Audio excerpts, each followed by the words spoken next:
I live and breathe Excel spreadsheets. It's the sin that I have to pay for being an accountant. But chefs don't, and front of house people don't. They need to see the stuff instantly, and they need to see the stuff in a format they can understand. For me, this is kind of my baby. You know, I started it, and you know, I have in the past thought, you know, when do I let go? But I don't think I can ever let go.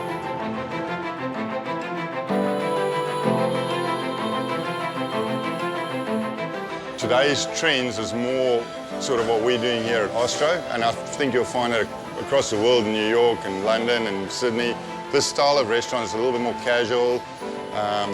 People feel more at ease. You're still using the same ingredients and techniques and that a fine dining restaurant would, but it's a maybe slightly bigger portion and simpler food. We have one of the best sake selections in the country. We've got one that's actually made for us by friends in Japan. Boutique sake, boutique brewery. There's only 3 of them who work there. They've been making sake in that family since 1702. The chef's doing these dumplings made from crayfish, spanish crab, mascarpone cheese, white truffle, chili, and that actually sells more than anything else in the restaurant at the moment. We're lucky we've got variety on our hands. We have a range of restaurants. We've got everything from a small Japanese bar that now sells sushi, so very much takeaway, short, sharp and to the point, through to long leisurely lunches at Ostro. The chef wants to see the place full. He wants to see people happy, smiling, and really that's all I want. I want to see the place buzzing. I want people enjoying themselves. People aren't interested in getting intoxicated. People aren't necessarily interested in the most expensive thing on the menu. They want to have an experience. And I don't think that's changed. That's always been hospitality. And so like my job is to make sure that my staff understand why something's on the menu. They are more like facilitators. They're more like art curators representing somebody who's spent, for example, our sake takes 19 hours a day every day for those 3 guys to make. That's not something to just smash. That's something to savor.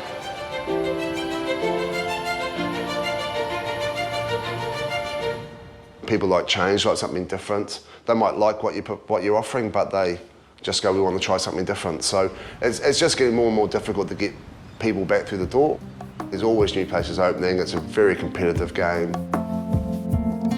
Each of our chefs and each of our outlets, they personally go through all the invoicing every day, so they'll know the products and their prices. We don't all use the same for the suppliers because we've all got different sort of needs.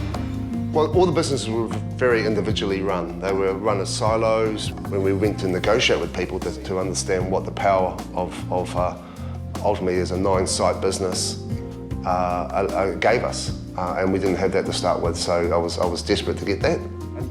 And I realised quite quickly you needed to consolidate and ensure that I had, I guess, the information at my fingertips. This is why Qlik has been such a sort of revelation for us. People come to you and they go, well, how much are you going to sell?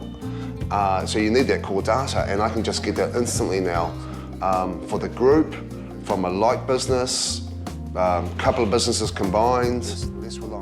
It takes away a little bit of guessing. It helps with future menus. It helps with periods where you're struggling to fill the restaurant up and come up with promotions and things that would work. And we can sort of look at the refinement that is necessary. Are we too cheap here? Are we too expensive here? Which points are we missing? And yeah, Qlik Sense has actually been really useful for that, really useful. Easier it's going to be if you'd missed some of these other months. Endeavour was our Qlik partner, and they've been excellent, in fact outstanding. It's been a slow rollout, but that's driven by me, only because I was very conscious that it's not quite as dramatic as I had one chance to get it right with the venue managers, but the credibility was important, that the system worked and was in language they understood. So I spent quite a bit of time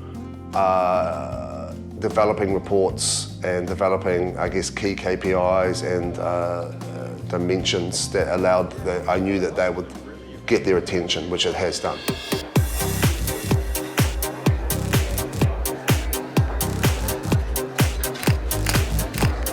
We're quite fortunate we work with an owner that's got a lot of vision, and he wants to keep refreshing things and keep updating things.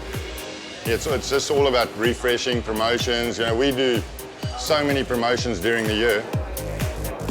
We put things on menus, we take things off menus, we change suppliers, we change styles within some restaurants. So someone will say, oh, this is one of our biggest sellers. Well, instead of that just being a gut feel, we can now go and say, yes, you're right, it is, or it hasn't been, or this is, but actually this one's as big now. Before we started pushing that particular sake, we'd sell maybe 1.5 bottles a month of the biggest seller. Now we're probably looking at 1 a day. So it's a massive, massive improvement. And to be able to take that, to pull those reports and take it back to the supplier and say, this is what we're doing, is extremely beneficial. It's the start of a journey. This will go for, this won't ever stop. Because the moment you think you've got all the answers, will be the day you're in trouble, that's for sure. So I think Auckland has changed in a huge amount in the last 15 years.